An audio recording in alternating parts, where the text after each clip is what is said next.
శ్రీకృష్ణుడిపై 17 సార్లు యుద్ధం చేసిన రాక్షసుడు జరాసంధుడు. మహాబలవంతుడు, మహాశివునికి పరమభక్తుడు జరాసంధుడు. భీముడిని సైతం ఓడించిన రాక్షస యోధుడు జరాసంధుడు.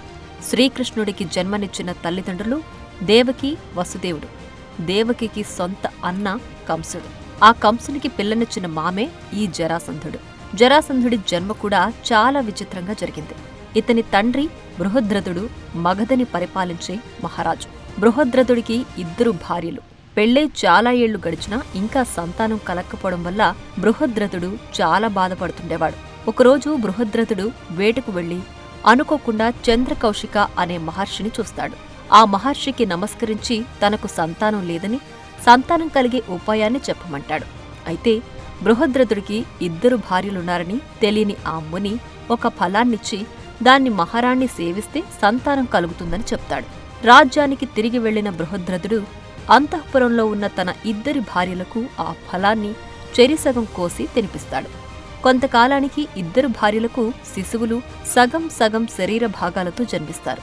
దీంతో ఆశ్చర్యపోయిన మహారాజు ఆ మృత శిశు భాగాలను రాజధాని అవతల పడవేయమని తన సేవకులకు అప్పగిస్తాడు. సేవకులు రాజు చెప్పినట్లు పడేస్తారు. అలా విసిరేసిన శిశువులు జరా అనే మహిళ రాక్షసికి దొరుకుతారు. జరా ఆ శిశువుల 2 శరీర భాగాలను ఒకే దగ్గరకు తెచ్చి కలుపుతుంది. అప్పుడు ఆ శిశువుకి ప్రాణం వచ్చి అరుస్తుంది. జరా ఆ బాబుని తెచ్చి మహారాజు బృహద్రథుడికి ఇచ్చి జరిగిన విషయం చెబుతుంది. జరా చేత అతికించబడ్డాడు కాబట్టి అతనికి జరాసంధుడు అని పేరు పెట్టడం జరిగింది. జరాసంధుడిని ఎవరూ సంహరించలేరని, అతని శరీరాన్ని 2గా చీల్చి వ్యతిరేక దిశలో విసిరేస్తే తప్ప అతనికి చావుండదని జరా రాక్షసి అతనికి వరం ఇస్తుంది. ఆ తరువాత ఒకరోజు చంద్రకౌశిక మహర్షి బృహద్రథుడి రాజ్యానికొచ్చి జరాసంధుడిని చూసి జరాసంధుడు గొప్ప శివభక్తుడవుతాడని దీవిస్తాడు.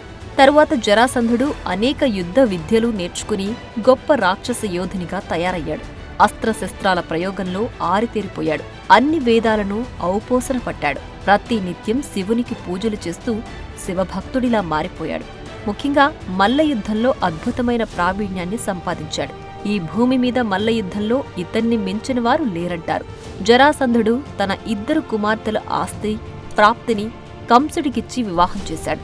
అయితే తన సోదరి దేవకి యొక్క 8వ కుమారుడి చేతిలో తనకు మరణం ఉన్నదని జ్యోతిష్కుల ద్వారా తెలుసుకున్న కంసుడు దేవకి, వసుదేవుడిని చెరసాలలో బంధించి వారికి జన్మించిన 7 బిడ్డలను చంపేస్తాడు. చివరకు 8వ బిడ్డగా జన్మించిన శ్రీకృష్ణుడు తన మేనమామ కంసుడిని సంహరిస్తాడు. ఇదంతా వేరే కథ. కంసుడి చరిత్ర, శ్రీకృష్ణుడి జన్మరహస్యం గురించి మనం ఇంకో వీడియోలో చెప్పుకుందాం.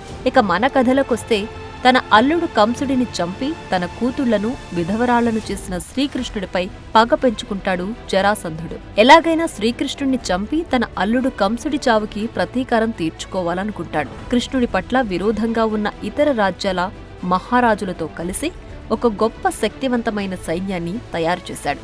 ఆ సైన్యాన్ని ఓడించడం ఎంతటి వీరులకైనా సాధ్యం కాదు అనేంతగా అత్యద్భుతంగా మలిచాడు. ఒకనాడు శ్రీకృష్ణుడు నివసించే ద్వారక మీదకు దండెత్తాడు. అప్పుడు శ్రీకృష్ణుడు పెళ్లి చేసుకుంటూ ఉన్నాడు. పెళ్లి కొడుకుని చంపడం మంచి పద్ధతి కాదని జరాసంధుడు తన సైన్యంతో వెనక్కి తిరిగి వచ్చేశాడు.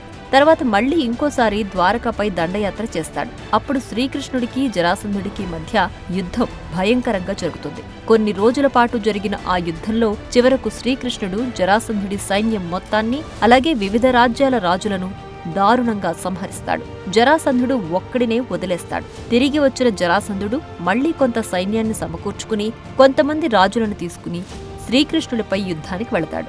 అప్పుడు శ్రీకృష్ణుడు మళ్లీ ఇంకో పెళ్లి చేసుకుంటూ ఉండేవాడు. పెళ్లి కొడుకుని చంపడం మంచిది కాదని జరాసంధుడు మరలా తన సైన్యంతో వెనక్కి తిరిగి వచ్చేశాడు. కొంతకాలం తర్వాత మళ్లీ ఇంకోసారి ద్వారకపై దండెత్తేవాడు. అప్పుడు మళ్లీ శ్రీకృష్ణుడికి జరాసంధుడికి మధ్య యుద్ధం భయంకరంగా జరిగేది. ఆ యుద్ధంలో శ్రీకృష్ణుడు జరాసంధుడి సైన్యం మొత్తాన్ని, అలాగే వివిధ రాజ్యాల రాజులను దారుణంగా సంహరించి జరాసంధుడు ఒక్కడినే విడిచిపెట్టేవాడు. ఇలా 17 సార్లు శ్రీకృష్ణుడిపై యుద్ధానికి వెళ్లాడు జరాసంధుడు. అయినప్పటికీ జరాసంధుడిని చంపకుండా 17 సార్లు వదిలిపెట్టాడు శ్రీకృష్ణుడు. చివరికి కృష్ణుడి చర్యలతో విసిగిపోయిన బలరాముడు జరాసంధుడిని ఎందుకు చంపట్లేదని కృష్ణుణ్ణి అడుగుతాడు. అందుకు కృష్ణుడు, ప్రతిసారి జరాసంధుడు యుద్ధం చేయడానికి ఓ కొత్త సైన్యంతో వచ్చేవాడు. ఆ సైన్యంలో అత్యంత శక్తివంతులైన రాజులతో సహా భూమి మీద ఉండే అనేక మంది దుష్టులు కూడా ఉండేవారు. వారందర్నీ యుద్ధంలో ఒకే చోట చంపేవాణ్ణి. అలా ప్రతిసారి దుష్టులను జరాసంధుడు తీసుకొచ్చేవాడు. నేను వారిని సంహరించేవాణ్ణి. అదే మొదట్లోనే జరాసంధుడిని చంపితే ఇంతమంది దుష్టులు, దుర్మార్గులు నా దగ్గరకు వచ్చేవారు కాదు, నా చేతిలో చచ్చేవారు కాదు కదా. అదే నేను ప్రతి రాజ్యం తిరిగి అక్కడి దుష్టరాజులను చంపాలంటే చాలా సమయం పడుతుంది. జరాసంధుడిని వదిలేయడం వల్ల వాడే వీళ్లందర్నీ ఏకం చేసి నా దగ్గరకు తెచ్చేవాడు. నేను యుద్ధం పేరుతో వీళ్లందర్నీ చంపేవాణ్ణి అని బలరాముడికి సమాధానమిచ్చాడు శ్రీకృష్ణుడు. అప్పుడు శ్రీకృష్ణుని మేధస్సును, ప్రజ్ఞా పాటవాలను, యుక్తిని మెచ్చుకుంటాడు బలరాముడు. ఆ తర్వాత కొంతకాలానికి ధర్మరాజు రాజసూయ యాగం చేయాలని నిశ్చయించుకుని శ్రీకృష్ణుడి వద్దకు వెళ్లి తన అభిప్రాయాన్ని చెబుతాడు. రాజసూయ యాగానికి చాలా ధనం అవసరమని, జరాసంధుడి దగ్గర చాలా ధనం ఉందని, జరాసంధుడు అనేక మంది రాజులను బంధించి హింసిస్తున్నాడని, తన మాట వినని రాజులను చిత్రహింసలకు గురిచేస్తున్నాడని, వారి రాజ్యాలను ఆక్రమించుకోవడమే కాకుండా వారి భార్యలను చెరబడుతున్నాడని, ప్రజలపై అనేక రకాల పన్నులు వేస్తూ వాళ్లను పీడిస్తున్నాడని, ఇక జరాసంధుడి అరాచకాలకు ముగింపు పలికే సమయం ఆసన్నమైందని ధర్మరాజుకు చెప్పి భీముడు అర్జున్ని తీసుకుని జరాసంధుణ్ణి చంపడానికి మగధ రాజ్యానికి వెళతాడు. మగధ పొలిమేరలకు చేరుకున్నాక అక్కడ వీరు బ్రాహ్మణ వేషాలు వేసుకుని జరాసంధుడి కోట మీద ఉన్న డంకా గురించి శ్రీకృష్ణుడు భీముడికి చెబుతాడు. ఆ ఢంకాలు శత్రువులు ఎవరైనా రాజ్యంలో ప్రవేశిస్తే తామంతట తామే మోగుతాయి అని భీముడికి చెప్పి ఆ ఢంకాలను నీ ఉదరముతో చీల్చమని చెప్తాడు. అప్పుడు భీముడు ఆ ఢంకాలను ధ్వంసం చేస్తాడు. ఆ తరువాత వారు జరాసంధుడి రాజమందిరానికి వెళ్లగా బ్రాహ్మణులైన మీకు ఏం కావాలని జరాసంధుడు వారిని అడుగుతాడు. అందుకు కృష్ణుడు ఏమడిగినా ఇస్తారా అనగా, నేను పూజించే మహాశివుని మీద ఆన, మీకేం కావాలో కోరుకోండి, తప్పక ఇస్తానని మాటిస్తాడు. మాకు యుద్ధ భిక్ష కావాలని శ్రీకృష్ణుడు కోరగా, బ్రాహ్మణులకు నాతో యుద్ధమా, అసలు మీరెవరని జరాసంధుడు అడుగుతాడు. అప్పుడు వీళ్ళు తమ నిజరూపం చూపిస్తారు. శ్రీకృష్ణుడి మీద కోపంతో ఉన్న జరాసంధుడు, నేను నీతోనే యుద్ధం చేస్తానంటాడు. అప్పుడు కృష్ణుడు, నీవు భీముణ్ణి ఓడిస్తే నన్ను ఓడించినట్టేనని చెప్తాడు. అందుకు సంతోషించిన జరాసంధుడు, నా ముందు భీముడు ఒక బచ్చాగాడని భావించి మల్లయుద్ధానికి అంగీకరిస్తాడు. జరాసంధుడికి భీముడికి మధ్య మల్లయుద్ధం భయంకరంగా జరుగుతుంది. 2 పర్వతాలు ఢీకొన్నట్టుగా, 2 ఏనుగులు పోరాడుతున్నట్లుగా ఇద్దరూ అతి బలవంతులు, సరిసమానులు, ఒకరికొకరు తగ్గకుండా యుద్ధం చేస్తున్నారు. అయితే ఇక్కడ జరాసంధుడు భీముడి కన్నా బలవంతుడు. మల్ల యుద్ధంలో మెలకువలు తెలిసినవాడు. భీముడిపై దారుణంగా పిడిగుద్దులు గుద్దుతాడు. ఆ దెబ్బలు తట్టుకోలేక భీముడు మూర్ఛపోతాడు. కొంతసేపటికి తేరుకుని మళ్లీ యుద్ధానికి దిగి జరాసంధుడిపై పిడిగుద్దులు గుద్దుతాడు. అతని చేతులు మెలితిప్పి కాళ్లతో దారుణంగా తంతాడు. ఇలా ఇద్దరి మధ్య 27 రోజుల పాటు యుద్ధం భయంకరంగా జరుగుతుంది. ఎవ్వరూ అలసిపోకుండా ఒకరిపై ఒకరు ఎత్తులపై పై ఎత్తులు వేస్తూ యుద్ధం చేస్తూ ఉంటారు. చివరకు భీముడు జరాసంధుడి 2 కాళ్లను పట్టుకుని చీల్చివేస్తాడు.